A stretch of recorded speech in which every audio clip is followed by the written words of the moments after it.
Yes.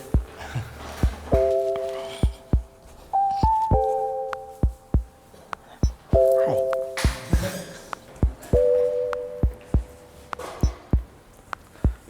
And just sit. Here we go.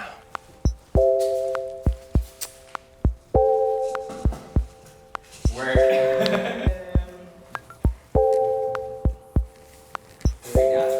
So natural.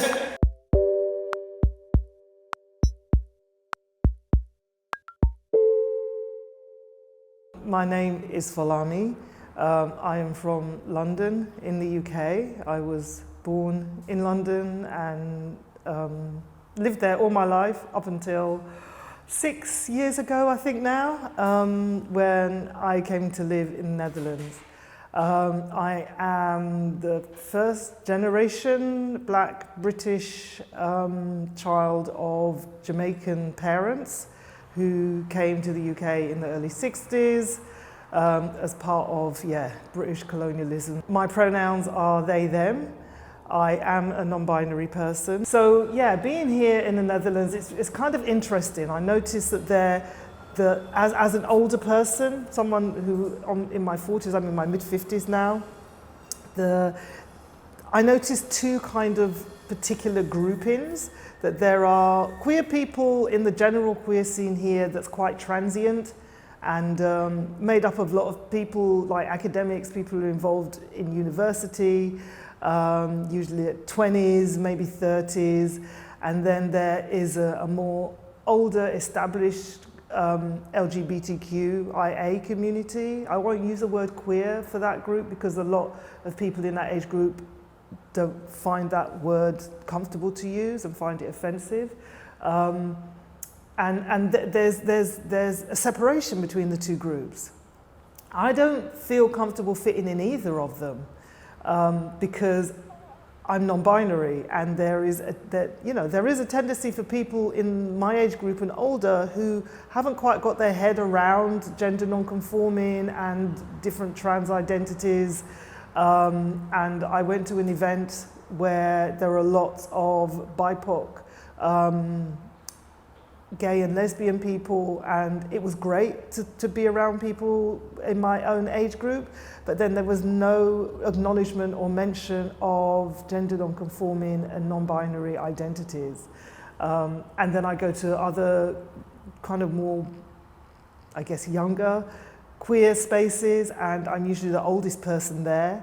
I feel awkward about that. And there are probably lots of other people who feel awkward about that there as well, because I know what it's like to be, I was a young person once. I know what it's like to have an older person around that maybe you don't feel comfortable with.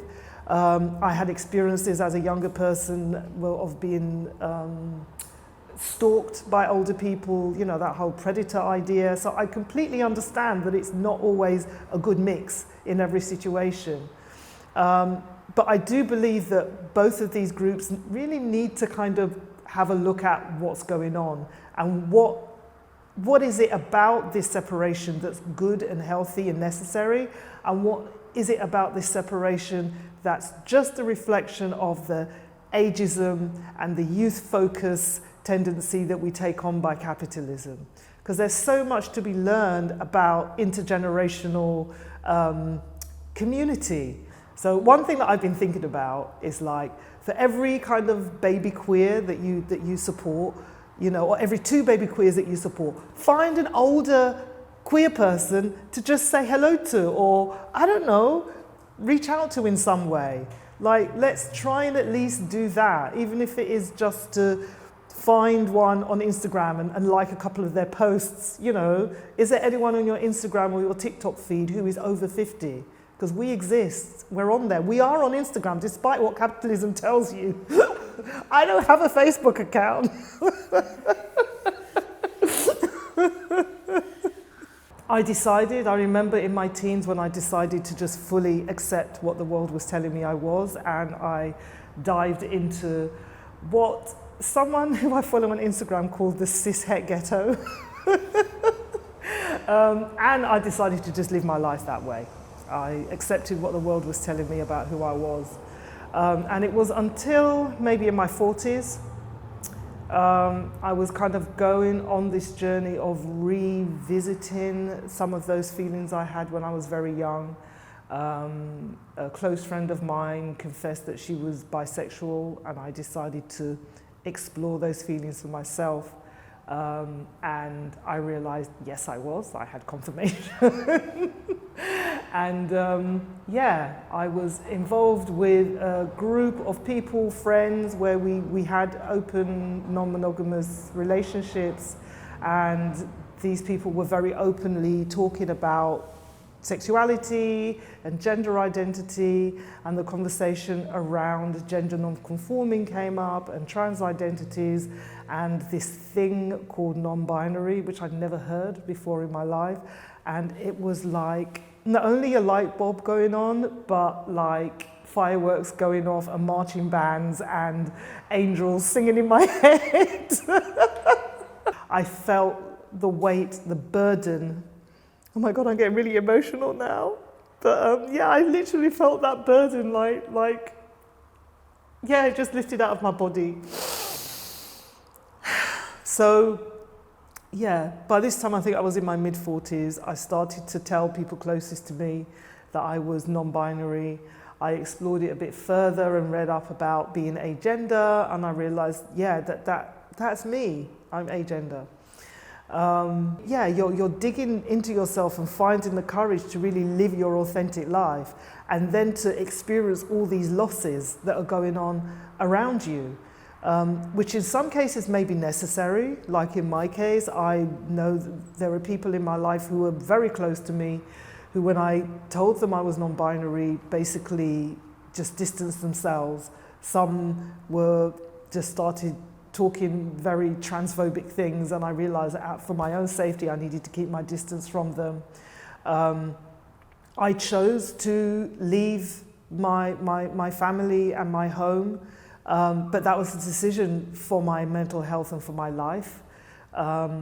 So yeah, there are lots of things. I then found it very difficult to kind of step into myself in the environment that I was living in, because I'd already established a life. I'd already established a very well-entrenched identity that had a history, that had a 40-year history, that had a family. I have 3 children and 2 grandchildren. I had a job, a profession.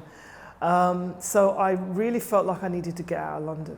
Then when I came to the Netherlands, I think that's when I kind of really stepped into the queer scene. So I also want to say, in terms of like community, as a older kind of queer person, and also as one who's come out kind of, or stepped into my identity later on in life, is that I don't think that a lot of people, especially people in the queer community and trans people who came out earlier in their lives, understand the difficulties and that people who come out later in life, in their 40s and older, go through. To have let go, in order to find yourself again, or to reclaim yourself, involves a huge amount of loss, and it can feel like a death. It's a grieving process. For some people, we lose family members, we can lose housing, we can lose our jobs, we can lose long-term friendships. And that takes its toll, you know, on an already vulnerable situation where you are you're digging into yourself and finding the courage to really live your authentic life, and then to experience all these losses that are going on around you. I really would like the story of people who go through this in middle age and older to be recognized by the rest of the queer community, because it's something I've not heard any stories like this, and it would really have helped me out to know that this kind of thing does happen to people, and it's possible, and there are communities out there who recognize it, organizations who recognize it and want to support trans people who go through this. I actually have a quote. Can I share a quote? Is that okay? So this quote, which is by a poet called Elizabeth Velasquez. She said, "I have cried so much this year that I have almost drowned. So when you see me smile, Don't think I'm no longer in the water. Understand that my joy is a life jacket. And for me, that sums up what joy is for me. I kind of visualize myself sometimes as swimming in this great ocean of life, and there's storms, and sometimes I go deep, deep down to the bottom, and then I rise up again. Sometimes there's like, I don't know, an octopus or a turtle that kind of helps me along my way. And joy is like a life jacket, you know? Joy keeps me buoyant, and sometimes it can be things that I'm not even thinking about. Like I'm walking down the road and the light catches on the web of a spider that's there. Nature is something that I've ever since I came out of London, nature has just been like my best friend. Londoners really get out of that big dirty arse city. Go to the beach, go to the woods, just lie on the grass in the park in the middle of London and watch the clouds go by. Really, I lived my whole life in that city, and I have missed out on the wonderful, therapeutic, healing, spiritual nature that is just everywhere around us. Yeah, nature. And that's where I live now. I live by the sea. I watch the sunrise and the sunset. I go outside my house and I see stars. That's just so beautiful. I feel so privileged that I live in a place where I can see the stars. The other things that give me joy outside of nature is just knowing that I'm living in my truth as a non-binary person. I kind of like, wow, like I'm doing it. That thing that haunted me for so much of my life is me living my truth. Just isn't frightening anymore. It's about safety.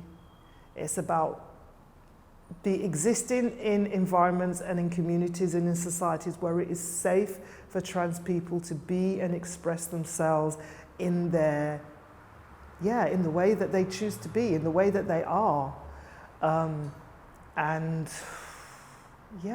Experiencing joy, to be able to celebrate those times of joy that we experience as trans people that may not fit in with the idea of joy of the rest of society, and that we're given the space to do that and express that. And that we support each other to just make this world a place where people are not imprisoned and murdered because of who we are and how we express ourselves and how we live.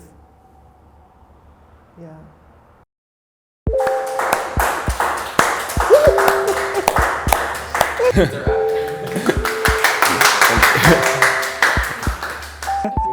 Cool. Yeah, no problem, no problem. Really great. Yes. That was it? Oh my God. I hope I look good on camera. For sure. Bye. Cool.